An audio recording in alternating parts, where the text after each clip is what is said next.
Olá, amigos, que Deus abençoe a todos em nome de Jesus. Estamos de volta para realizarmos mais uma aula, Depois dessa longa pausa decorrente de vários feriados, que tivemos, mas estamos aqui para dar continuidade ao capítulo 13 do Evangelho de Mateus. Agora vamos para a segunda parte e eu tenho certeza que essa aula será muito edificante para a sua vida espiritual, e eu quero recomendar que você a acompanhe com a sua Bíblia aberta em Mateus 13 e também acompanhando com o texto do PDF que você recebeu, tá bom? Então vamos lá, capítulo 13, vamos agora no versículo 31, onde Jesus fala a respeito da parábola do grão de mostarda. Quer dizer, Jesus utilizou dessa metodologia de ensino através de parábolas, que são metáforas, que fazem alusão, utilizando elementos do mundo físico, material, para se referir à estrutura do mundo espiritual. O que Jesus está fazendo é nos convidar a mergulhar com Ele numa compreensão mais aprofundada do que é o mundo espiritual. Esse mundo que só nos foi revelado pela manifestação do Filho de Deus. Até então, toda a percepção humana era única e exclusivamente voltada para o mundo sensível, o mundo natural, o mundo material.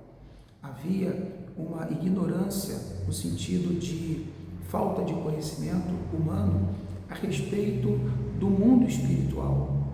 Então, no Antigo Testamento, você vai perceber que os inimigos do povo de Deus, de Israel, eram outras nações, Eles focavam o inimigo natural, o adversário, aquele que ou iria se interpor ao avanço deles, ou iria se levantar para tomar a terra deles, ou iria provocar guerra por inúmeros fatores, inúmeros motivos.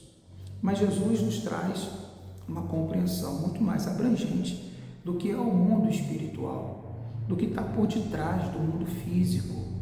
E nós precisamos também ampliar nossa percepção. Nós não podemos focar apenas nas coisas sensíveis do mundo natural.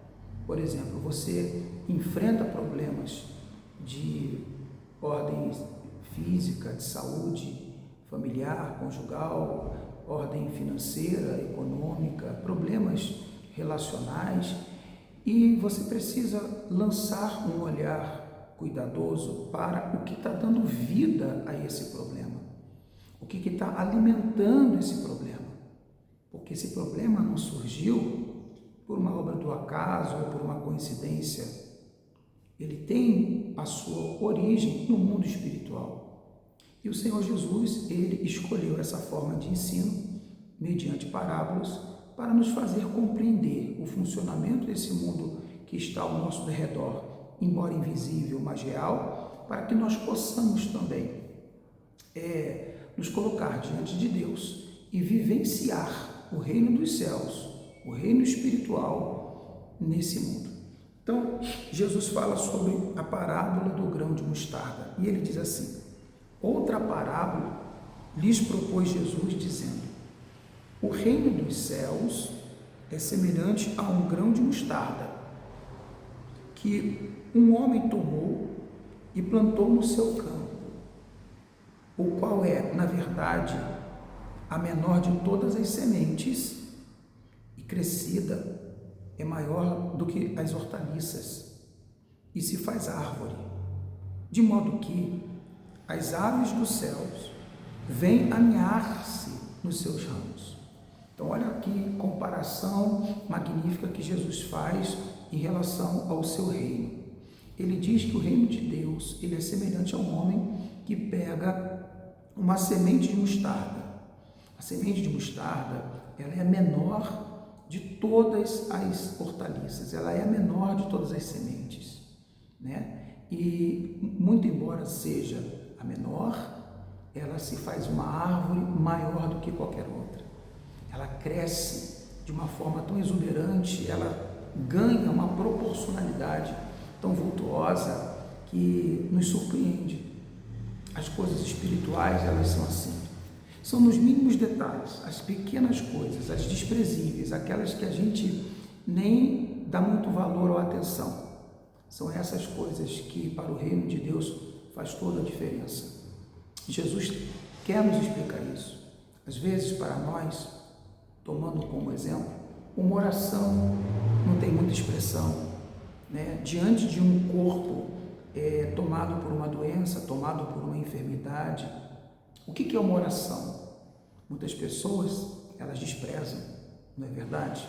Eu tenho experiência de, assim, tentar ajudar pessoas que estavam passando por problemas de saúde especificamente e falam assim, vamos na igreja, vamos orar.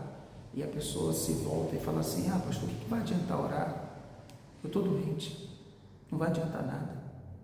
Entende? Você veja que o reino dos céus é isso, é aquela coisa insignificante que muitos desprezam, mas que quando colocado em prática faz uma grande diferença. A Bíblia fala sobre a oração. A Bíblia diz que muito pode, pelos seus efeitos, a oração de um justo. Muito pode a nossa oração. É pequenininha, é singela, muitas vezes não muito expressiva, muito bonita ou eloquente, porém, no reino dos céus, ela ganha uma proporção tão grande, capaz de trazer a cura, a libertação, a transformação, a mudança de uma situação. É isso mesmo, uma oração muda uma situação.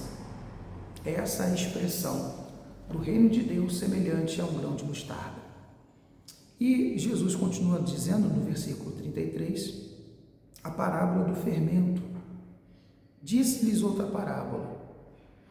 O reino dos céus é semelhante ao fermento que uma mulher tomou e escondeu em 3 medidas de farinha, até ficar tudo levedado. Isso aqui é uma manifestação, de um conhecimento, de um ensinamento escatológico, profético. Jesus está falando aqui de 3 medidas, de fermento.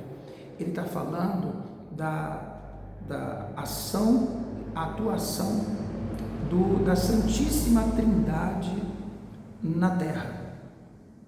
3 medidas de fermento: Deus Pai, Deus Filho e Deus Espírito Santo. No início, no Gênesis, o próprio Deus, ele diariamente descia no paraíso ao cair da tarde para conversar com Adão e Eva. Todos os dias, pessoalmente, Jesus falou com eles. Todos os dias, pessoalmente, Jesus estava com eles. Jesus não, o Deus Pai, Deus Pai estava com eles. E com a manifestação do Filho, então, veio a segunda pessoa da Santíssima Trindade. A segunda pessoa da Santíssima Trindade, Jesus, o Messias, andou com os homens, andou entre os homens, fez discípulos, fez apóstolos, ensinou, curou, batizou, libertou, foi crucificado, morreu e ressuscitou.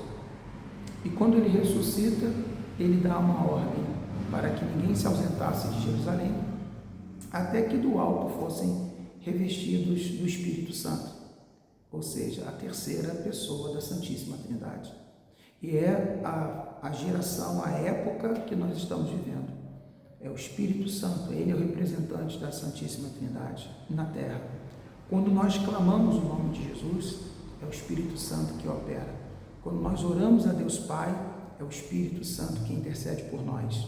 Então, essa parábola dos fermentos representa, então, o advento da Santíssima Trindade em 3 fases, em 3 porções desse fermento que vai dar uma transformação. Assim como o fermento transforma uma massa de bolo, assim também o Espírito Santo, a manifestação da Santíssima Trindade, o Senhor Jesus, Deus Pai ele faz acontecer uma transformação no coração de todos aqueles que nele crê e para ele se voltam.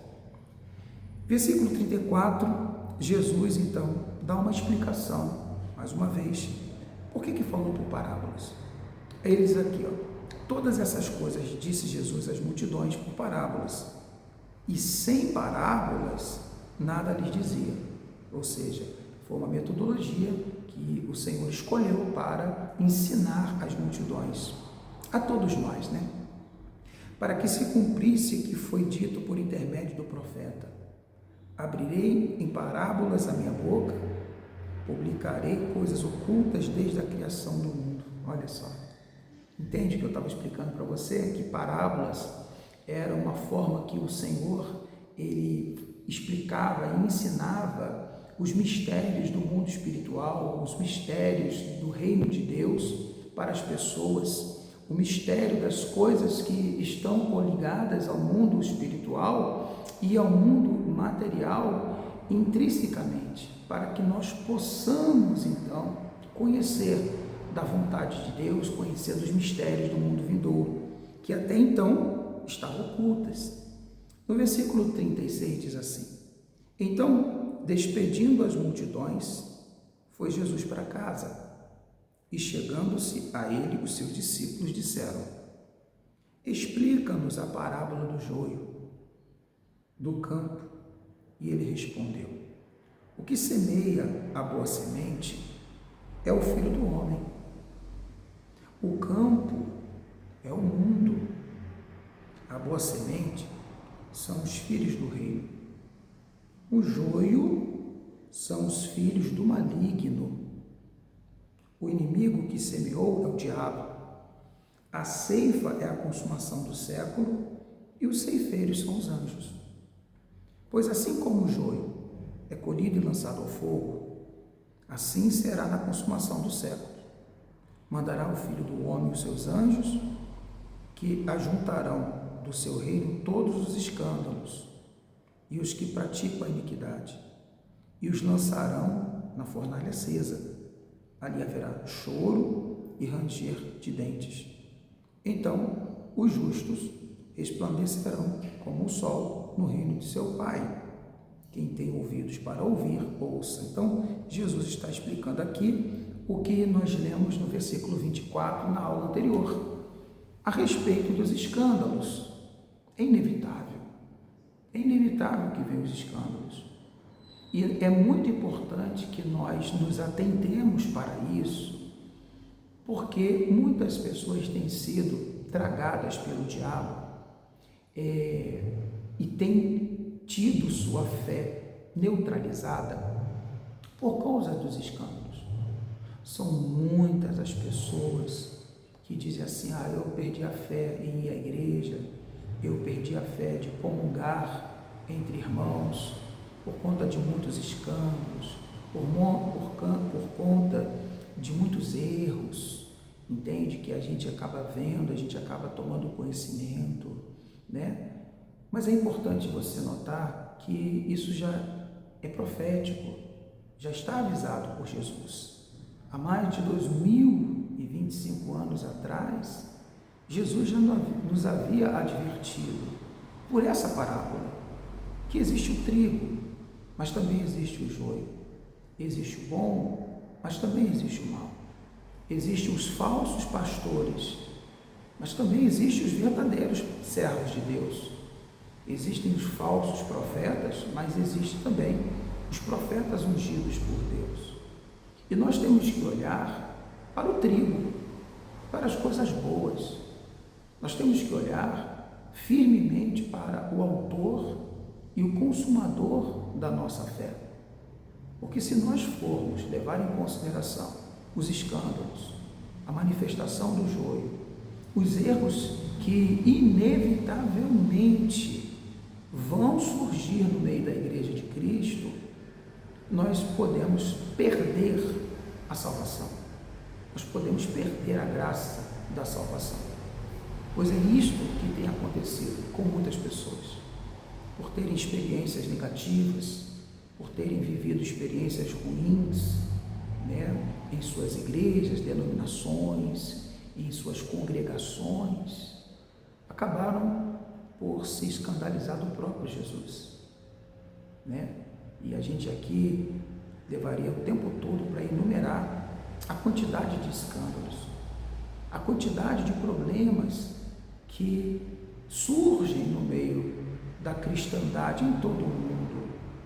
Problemas de caráter, problemas de pecado, problemas de intolerâncias, problemas de injustiças, mas nada disso pode ser forte o suficiente para nos afastar do amor de Deus. Nós temos que levar sempre em nossa consciência que, assim como existe o errado, também existe o certo. Assim como existe o falso, existe o verdadeiro. E nós temos que nos apegar a Jesus, pois Ele é justo e verdadeiro. É nele que encontramos a salvação das nossas almas. Então, meu amado aluno, aluna, se de repente você teve uma experiência negativa no meio de uma congregação, ou você terá, porque Jesus diz que é inevitável, se você não teve, pode estar certo que você terá. E se você já teve, não permita que isso venha aplacar a força da fé que você tem em Jesus Cristo e te afastar da comunhão com Deus. A comunhão com Deus, ela se constitui pela a imagem da cruz. A cruz simboliza a nossa comunhão com Deus, aonde a haste vertical representa a nossa ligação com Deus e a haste horizontal a nossa comunhão com o próximo, de maneira que não teremos a comunhão com Deus sem termos a comunhão com o próximo. Então, veja bem, muitas pessoas estão acreditando que conseguirão ter comunhão com Deus apartado da congregação. Não, isso não é possível, de forma alguma é possível, porque nós somos um corpo. Cristo é o cabeça. Assim como um membro não pode subsistir fora do corpo, assim também nós não podemos subsistir diante de Deus fora da igreja, da congregação. É isso mesmo, nós não podemos manter-nos vivos espiritualmente falando fora da comunhão com os nossos irmãos. Por mais erros, defeitos e falhas que eles têm, nós também as temos. De uma forma ou de outra, todos nós temos. E é nessa capacidade de amar para além dos defeitos e falhas que consiste o amor de Deus dentro dos nossos corações. Porque se eu não sou capaz de amar a quem o meu irmão que vejo, como poderia amar a Deus que eu não vejo? Então, embora existam escândalos, para além dos problemas relacionais que encontramos, precisamos perdoar, precisamos tolerar, precisamos ser pacientes, precisamos amar uns aos outros, perdoando-nos uns aos outros, assim como Cristo também nos perdoou dos nossos erros. E aí diz aqui, verso 44, outra parábola, a parábola do tesouro escondido. Olha como que o Senhor Jesus traz ensinamentos profundos através de suas parábolas. Veja comigo assim, essa parábola do tesouro escondido. O reino dos céus é semelhante a um tesouro oculto no campo, o qual certo homem, tendo-o achado, escondeu. E transbordante de alegria, vai, vende tudo o que tem e compra aquele campo. Essa parábola diz respeito à aceitação, à nossa aceitação em Cristo Jesus. Esse tesouro oculto no campo é Jesus. Jesus é um tesouro que a gente encontra. E como esse homem que encontrou esse tesouro oculto no campo, o que ele fez? Ele aproveitou a oportunidade, ele quis garantir que aquela oportunidade não seria perdida. Ele foi e escondeu. Ele manteve aquele tesouro escondido até que ele pudesse vender tudo que tinha para comprar aquele campo. Isso significa o seguinte: para termos Jesus dentro de nós, precisamos abrir mão de tudo que não agrada a Deus. Porque Jesus não vai coadunar com nada errado na nossa vida. Não é possível termos Jesus e continuarmos praticando uma vida de pecados. Não é possível. Você pode encontrar Jesus, mas se você não estiver disposto a abandonar uma vida pregressa, uma vida pecaminosa, uma vida de transgressões, não há como Jesus permanecer em nós. Então, para que esse tesouro fosse garantido àquele homem, a sua posse, a sua propriedade, era necessário que ele vendesse todos os seus bens, comprasse um campo e garantisse o seu tesouro. Para nós é a mesma coisa, não importa qual seja o seu erro, qual seja o seu pecado, é necessário que você os abandone, é necessário que você os deixe para trás, é necessário que você se arrependa, que você confesse-os e que você os deixe, para que assim Jesus, que é esse tesouro valiosíssimo que nós encontramos, ele se torne então nosso e nós nos tornemos dele em comunhão. A segunda parábola, versículo 45, é semelhante a essa, fala do mesmo lugar. Diz assim, a parábola da pérola: o reino dos céus é também semelhante a um homem que negocia e procura boas pérolas. E tendo achado uma pérola de grande valor, vende tudo que possui e a compra. Percebe? Jesus fala da mesma forma, agora com outro tipo de exemplo, de figura. A anterior era um tesouro, agora é uma pérola. E esse homem que negocia e procura boas pérolas, encontra uma pérola de grande valor. E aí ele vende todas as que tem para adquirir essa pérola de grande valor. O que significa isso? A nossa vida nesse mundo é marcada por uma permanente busca, busca por satisfação, busca por realização, uma busca para que possamos manter-nos um sentido na nossa vida. E quando encontra-se essa pérola de grande valor, é o momento em que nós tomamos conhecimento do que Jesus fez por nós, de quem é Jesus e de qual é o plano da salvação do qual ele fez parte para nos alcançar. E novamente, para termos acesso a essa pérola, se faz necessário abrir mão de todas as outras. Jesus não vai concorrer com nada nesse mundo. Não podemos amar a Deus e o mundo. Não podemos amar a Jesus e as riquezas. O próprio Senhor Jesus falou lá no capítulo que nós lemos, que aquele que amar mais o pai, a mãe, o filho, o marido, os bens do que a ele, não é digno dele. Não se pode amar mais as coisas do mundo do que a Jesus. E para isso, para tomar posse dessa pérola de grande valor, é necessário abrir mão de todas as outras para nos apossarmos dessa grande pérola que é Jesus. Versículo 47 diz assim: o reino dos céus é ainda semelhante a uma rede que, lançada ao mar, recolhe peixe de toda espécie. E quando já está cheia, os pescadores arrastam-na para a praia. E assentados, escolhem os bons para os cestos e os ruins deitam fora. Assim será na consumação do século. Sairão os anjos e separarão os maus dentre os justos e os lançarão na fornalha acesa, e ali haverá choro e ranger de dentes. Quer dizer, Jesus está falando aqui que o reino de Deus, ele recebe todas as pessoas. Pessoas de todas as formas, pessoas de todos os tipos, pessoas de todos os gêneros. As pessoas chegam a Jesus maltratadas, destruídas, vivendo uma vida de pecados, uma vida de contaminações com esse mundo, com coisas que não agradam a Deus. Algumas se arrependem, se quebrantam e se permitem ser moldadas pelas mãos de Deus. Outras não.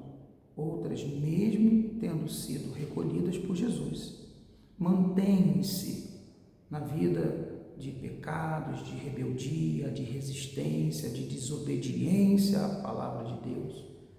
E Jesus está dizendo que no final dos tempos, então, os anjos dos céus, eles recolherão os frutos bons, os peixes bons, no caso aqui, para a salvação eterna, e os maus serão lançados no fogo para que haja choro e ranger de dentes.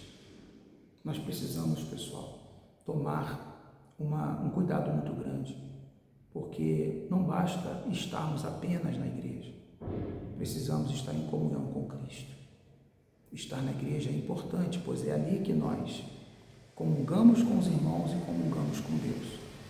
Mas é preciso que nós tenhamos um coração sincero, um coração verdadeiro, um coração livre de máculas, de mentiras, de fingimentos. Sim, muitas pessoas fingem crer em Jesus, muitas pessoas fingem servir a Jesus, mas ainda sustentam no seu coração intenções outras, intenções impuras, más intenções. Às vezes a pessoa ela está buscando na igreja, na presença de Deus, mas ela é rebelde, coração submisso, ela não se submete aos ensinamentos. O Espírito Santo usa o pastor para ensiná-la, mas ela diz: não, eu não concordo com o que ele diz, eu não aceito essa maneira de pensar, eu prefiro pensar do meu jeito. É disso que se trata essa parábola das redes. Jesus lança a rede, a pessoa vem, mas depende dela abrir o coração e permitir que Jesus realize uma transformação no seu interior. Todos nós precisamos receber a transformação de Cristo no nosso coração. Todos nós precisamos permitir que o Espírito de Cristo transforme o nosso entendimento, pensamento e os sentimentos, para que possamos nos adequar à vontade santa do Senhor Jesus e vivermos de acordo com o seu querer, de acordo com a sua vontade. E no versículo 51 diz: entendestes todas estas coisas? Perguntou Jesus. Responderam: sim. Então lhes disse Jesus: por isso, todo escriba versado no reino dos céus é semelhante a um pai de família que tira do seu depósito coisas novas e coisas velhas. É o que nós estamos explicando. Todos nós precisamos ser transformados, porque dentro de nós existem coisas boas e coisas ruins, coisas novas e coisas velhas. E somente o Espírito Santo tem o poder de nos transformar e nos tornar novas criaturas, pois são essas que de fato receberão a coroa da vida. Somente aqueles que permitiram ter um novo coração, somente aqueles que abriram o coração para Cristo e permitiram ser moldados pelo Espírito Santo, é que acessarão a eternidade com Ele. Aqueles que resistiram, permaneceram em suas rebeldias e teimosias, serão lançados nas trevas, no fogo, na fornalha acesa, e ali haverá choro e ranger de dentes. No versículo 53, a Bíblia fala: tendo Jesus proferido essas parábolas, retirou-se dali e, chegando à sua terra, ensinava-os na sinagoga, de tal sorte que maravilhavam e diziam: de onde lhe vem essa sabedoria e estes poderes miraculosos? Não é este o filho do carpinteiro? Não se chama sua mãe Maria e seus irmãos Tiago, José, Simão e Judas? Não vivem entre nós todas as suas irmãs? De onde lhe vem, pois, tudo isso? E escandalizavam-se nele. Jesus, porém, lhes disse: não há profeta sem honra senão na sua terra e na sua casa. E não fez ali muitos milagres, por causa da incredulidade deles. Olha só que coisa interessante. Eu me lembro que uma vez uma pessoa falou assim: pastor é um homem igual a qualquer outro. E é uma grande verdade. Eu sou pastor, eu sou um ser humano igual a você. Somos todos iguais. No entanto, existem aqueles que Jesus separou e escolheu para fazer deles instrumentos, arautos, testemunhas dele. Aqueles que anunciam a vontade de Jesus.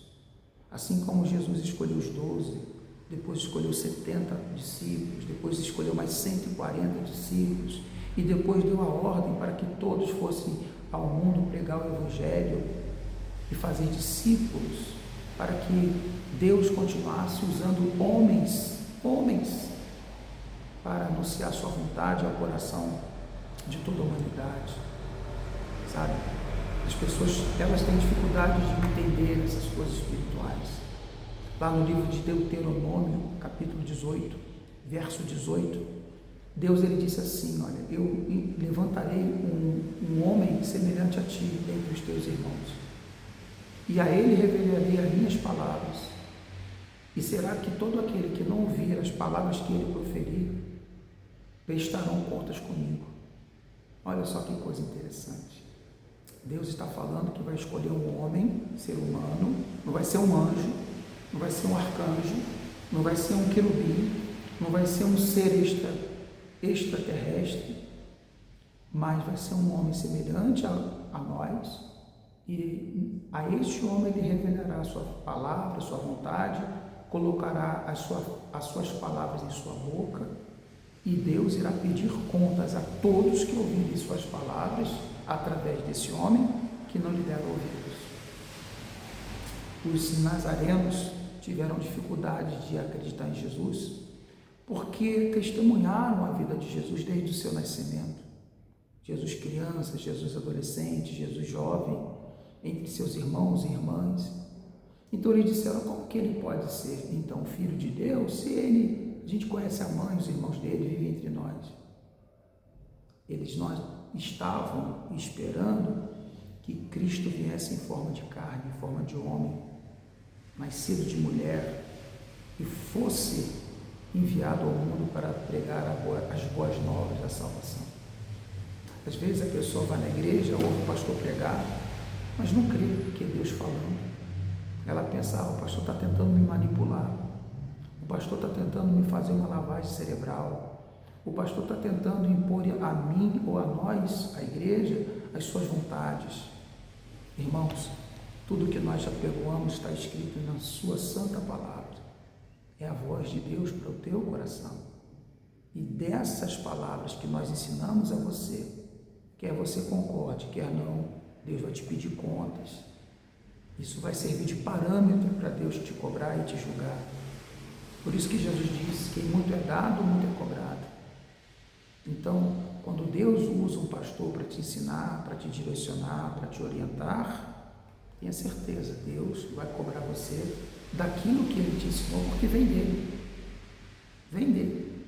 Pastor, como eu posso saber que a palavra que o pastor está pregando vem de Deus? É só você conferir o que ele está pregando, se não está na Bíblia. Porque se estiver na Bíblia, meu irmão, creia, porque é a vontade de Deus para o seu coração. Nós vamos ficando por aqui com a nossa aula de hoje. Encerramos por aqui o capítulo 13. Na próxima aula, avançaremos. Iniciaremos o capítulo 14. E vamos assim, de capítulo em capítulo, de livro em livro, vamos percorrer todo o Novo Testamento e depois iniciaremos o Antigo Testamento, de modo que ao final desse curso nós teremos visitado toda a palavra de Deus, toda a Bíblia, literalmente de Gênesis a Apocalipse. Medite nessas palavras, guarde-as no seu coração, anote, faça anotações, entende? Tente articular essas palavras com a sua vida, com o texto em PDF que nós te entregamos. Se você precisar, reveja esse vídeo, mas que esses ensinamentos estejam confirmados no seu coração, para que você viva exatamente aquilo que Jesus quer que todos nós vivamos. Uma vida e vida esta, com abundância. Um grande abraço a todos, fique com Deus, até a nossa próxima aula.